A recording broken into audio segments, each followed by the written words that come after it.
Hello. All right. So we're here talking. I want you to know what are external strengths? What are your external strengths? Let's change that. I can do this on the fly, right? Watch this. Look at this. What are your bam? What are your that looks terrible. Let's fix that.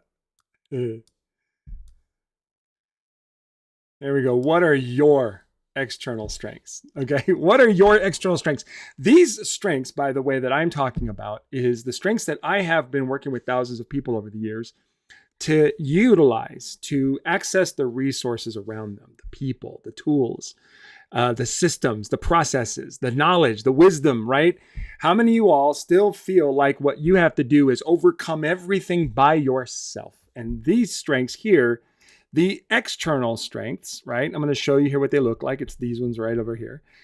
These external strengths are your strengths that you use to best utilize the tools and the systems and the measurements and the people around you to help you do the things you want to do. And this Monday, 9 a.m. Mountain Standard Time, like we do every single Monday morning at 9 a.m., we break down these strengths to help you utilize them to grow your life, your health, your business. Because for me, I have been for a very long time sick and tired of doing everything the way the experts tell me. I want to know what works.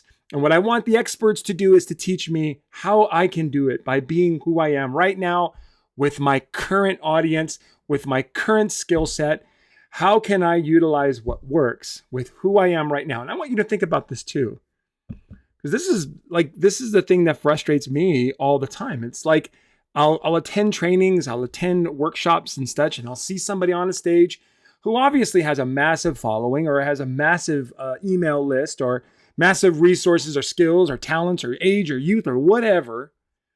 And they're trying to convince me that what they do, I can do too. And I believe that. I want to believe that. But it's really hard when I don't see that I have the same resources they do and I don't see I have the same tools they do. What I want them to do is to teach me how to do what they do by being who I already am, right? And helping me do that. And if this is something that matters to you, if you have a passion for this as well, let me know in the comments right now. What is it that you're trying to do that you feel unable to do just because you don't have the same resources and access that other people have? So I'm just going to go ahead and go on my Facebook right now and just check and see how we're doing. Is everybody able to hear me? Are there any issues? Just want to make sure we're good there. All right, awesome. Looks like we are live on Facebook. So what I want you to do right now is to pull out your top 10 strengths. And if you don't have your strengths, my gosh, why are you following me and you haven't gotten your strengths assessment yet? If you do not have your strengths, if you don't know what your strengths are, and don't say well, I know my strengths, I don't need a tool. No, that's not what I'm talking about. I know you know your strengths. I know you know yourself.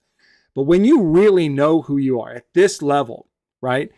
At this level, where it's articulated in this clarity, you actually move more, you move faster. I mean, you also know what your bottom strengths are, and your bottom strengths, these are the things that you try to be when you believe that who you are isn't enough, which, my friends, it's important to know that you're not immune to that. We all have that, right?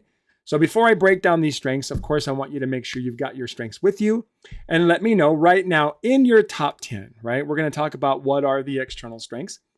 In your top 10, which of these show up, right? How many of these, which of these do you have? Tell me right now in the comments. Tell me which ones. Don't tell me necessarily how many. I want to know which of these strengths do you have in your top 10. And if you're going to watch this live with me, I'm happy. I'll go ahead and even talk about them for you. But if not, I can come back and talk about them in the recording.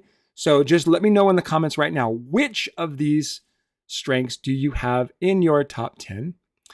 And what I want you to know is that if you don't understand what I'm about to teach you, then you actually lose access to these strengths. Like they're talents, they're strengths, they're things that you're good at, right? And what happens is you end up like struggling to actually see results with them.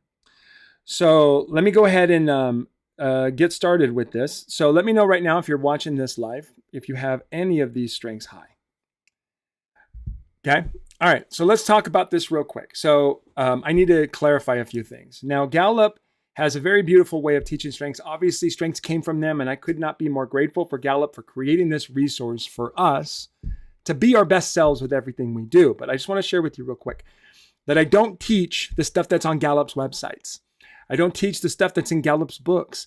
I don't teach the stuff that's in their certification programs or anything, because why would I? If you can already get it from them, why would I spend time going live on here?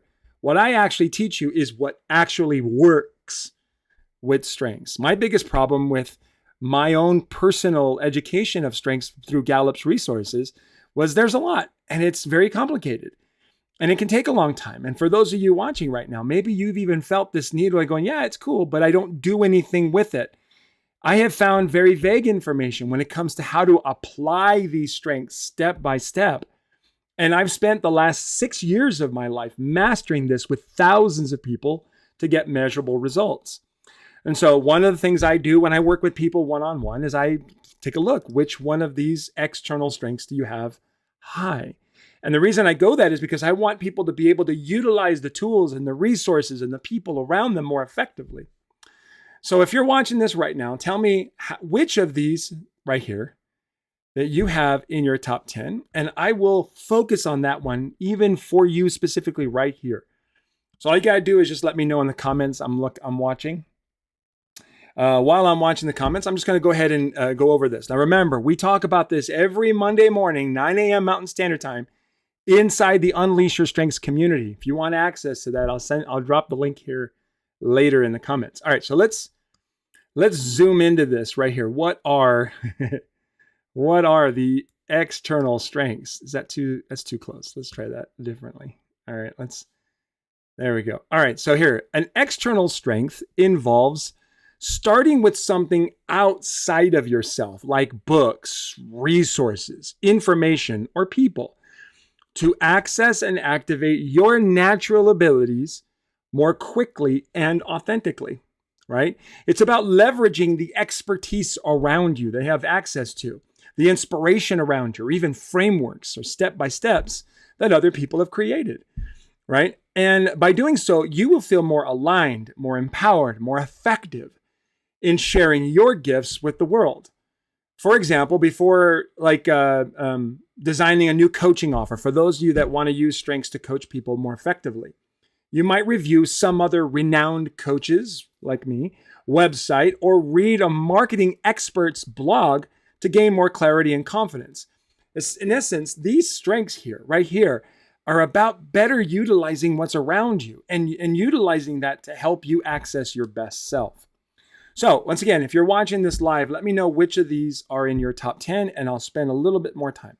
Let me just help you understand why I believe each and every one of these over here, which one of these here, why these are external strengths. Why do I call them that?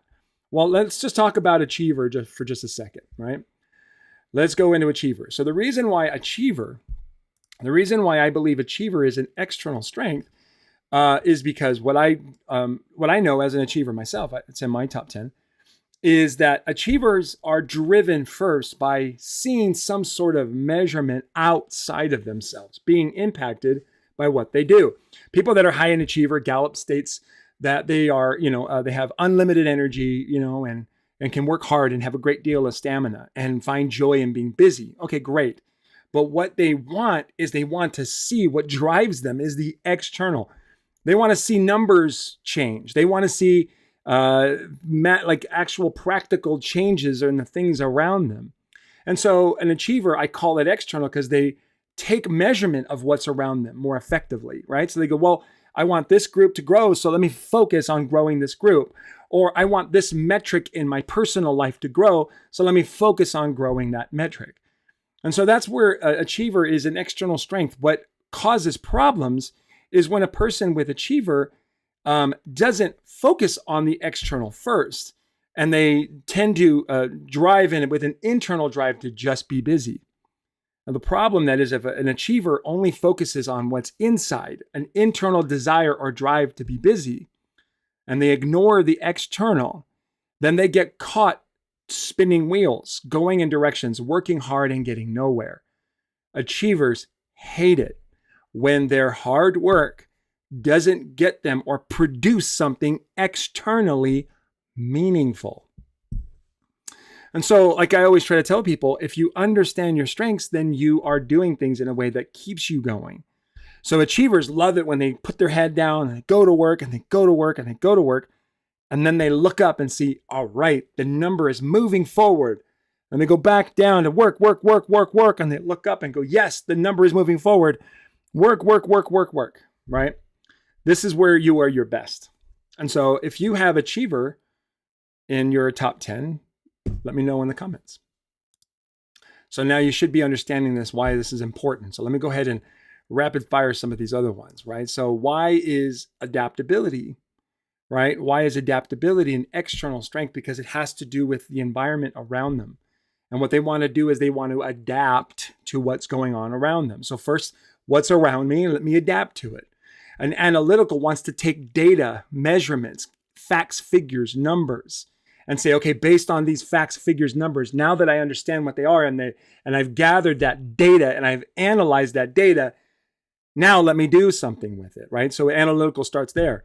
A ranger takes a look at the people and the tools and the systems around them and says, all right, let's gather them, let's organize them, arrange them for maximum productivity, maximum connection, maximum inspiration, maximum learning, right?